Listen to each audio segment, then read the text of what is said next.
In this video, we are going to be analysing FAANG companies. So to get straight into it, we will be starting off with the first one being Meta, obviously previously Facebook. So to get straight into it, what are going to be key resistance levels if we continue up on Meta? And as of right now, our closest resistance is at $188.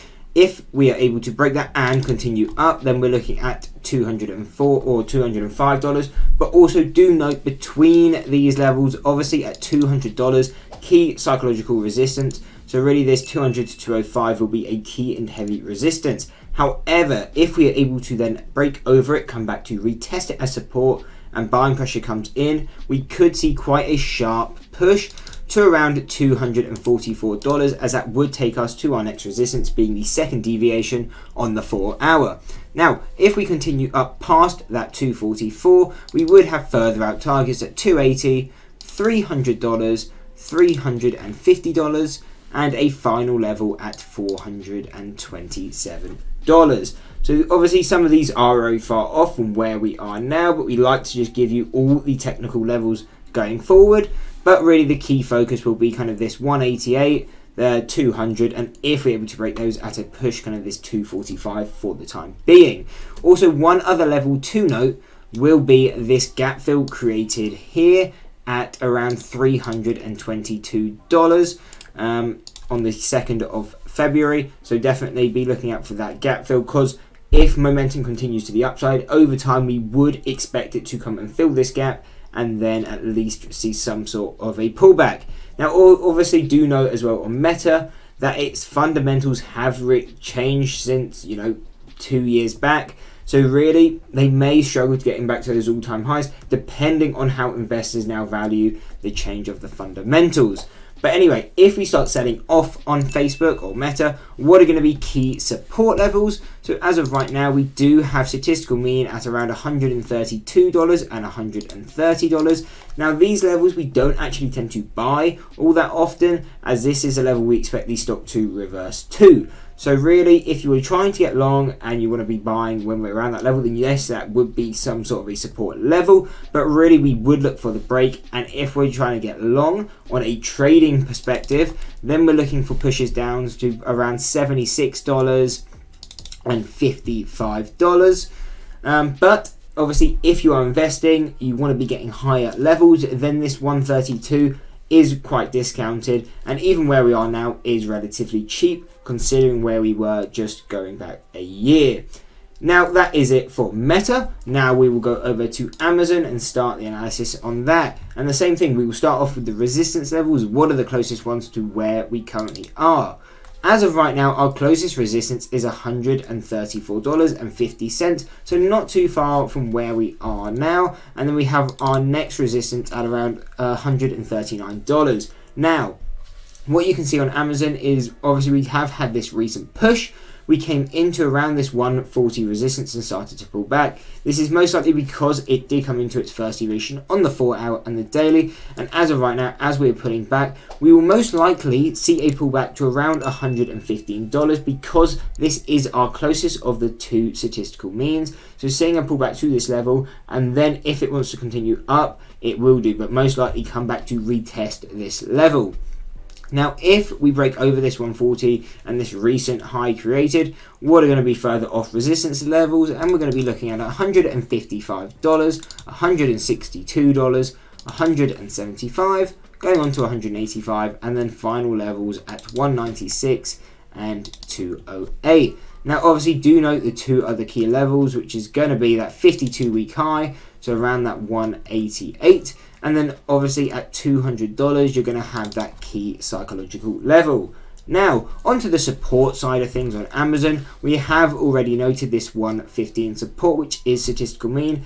And like we said in the meta analysis, we don't tend to buy the statistical means unless you're investing, because then it's still a relatively good price. But if you are looking at trading, then this is where we expect the stock to reverse to. So really buying at this level can be not the best option. Really, we could wait for a break of around this 114, and then buying anywhere below this level, we would then expect overall a push back to this 114 in the near future. But if we break that and continue down, we would have our first kind of key buy target at $93. But do note, obviously, we do have this very strong $100 support because it is a key psychological level, and we can see we've come down to this level nearly 5 times and tapped it and bounced off. So chances are history does tend to repeat itself. We will most likely see a bounce at least the first time testing this $100 support again. But if we do break both of these levels and continue down, we do have further support levels at $72, $70, and then final ones pushing down to $52 and $46. Obviously, that is very far off from where we are now. In all reality, we probably won't push that low, but they are always good to know where they are, just for any reason if we did have a stronger sell-off than anticipated. Now, on to Apple then. What are going to be the key resistances on Apple going forward?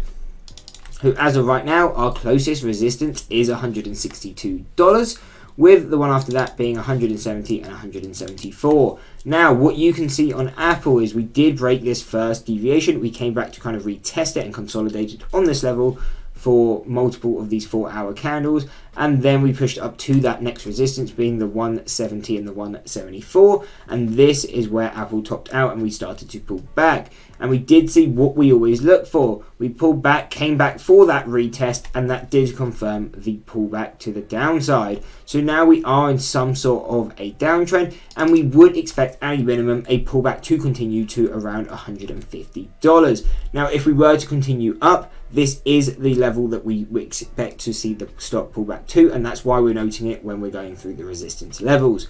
But if we're able to bounce back off this 150, continue up, break through the 162 and the previous resistances of 170 and 175, then we have further off resistances at $183.50, $187.50, and then final levels at around this $200 psychological resistance, and obviously that is our 4th deviation on the 4-hour and also our 3rd deviation on the daily. So really, if Apple can push to this kind of level, that is going to be some heavy resistance.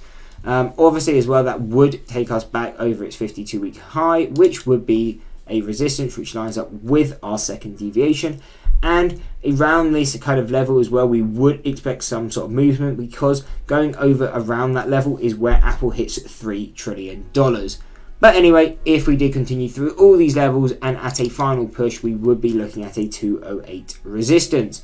Now, onto the support side of Apple. If we start pulling back, what are going to be key support levels? So we have noted this 150 when talking about the resistance levels, and this is where we expect Apple to continue pulling back at a minimum before bouncing. Now this is, if we expect the bounce, we expect it to pull back to this level. However, we don't necessarily need to bounce into an upward trend off this level. We could continue lower, and then what are going to be support levels? So 145 is our closest proper support level, and by that I mean one that we would actually look to start taking long, because we always expect stocks to reverse to the statistical mean. So really taking it long above this level can be quite risky unless you're looking at it from an investment standpoint and you're just doing something like dollar cost averaging. But if you're looking at trading, really we want to lower our risk, and the 145 or below would be a way to minimize that risk.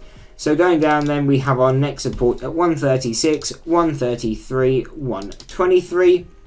Obviously as well, do note that 52-week low at $129, and then a final level at 120 and 110.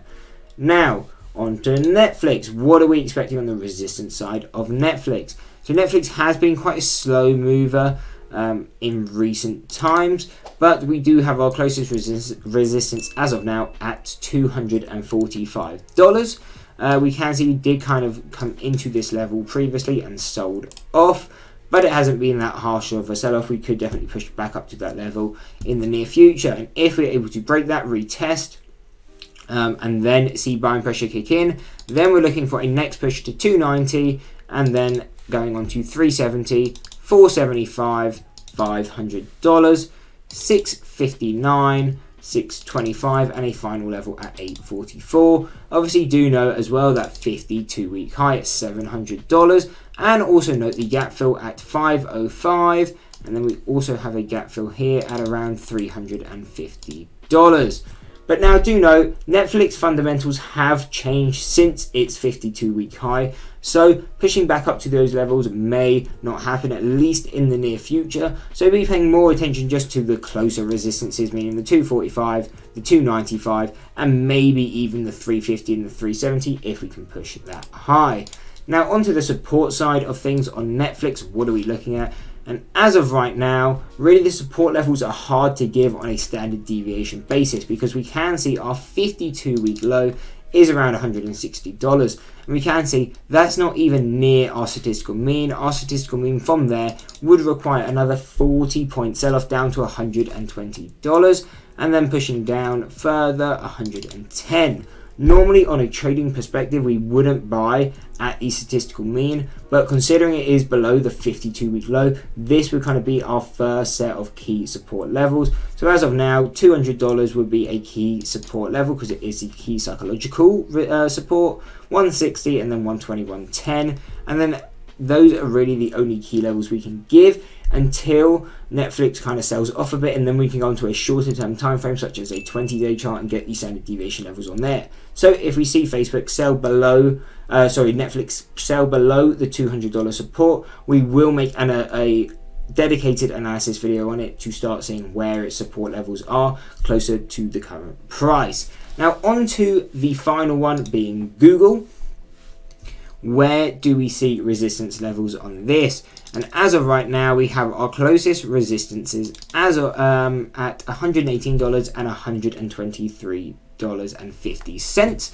If we're able to push through there and continue up, we're looking at $131, $137, $143, $150, and then final levels at $155 and $164.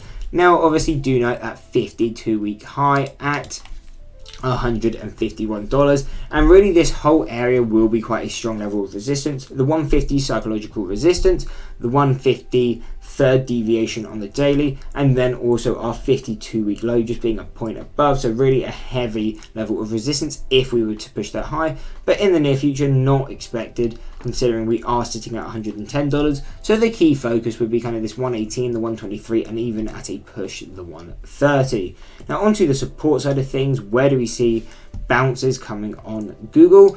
So at 105, kind of where we are now, we are coming into the statistical mean on the 4 hour, so that is why you're starting to see this stock hesitate around this level. But if we do expect it to continue lower, what you would want to see is a break below this 106, come back to retest it, and if selling pressure kicks in, then we would most likely go to our next support level, being $94 and $96. But do note, obviously you will be coming down to that key $100 psychological level, as well as that 52-week low, so buying pressure may come in before hitting those first deviations.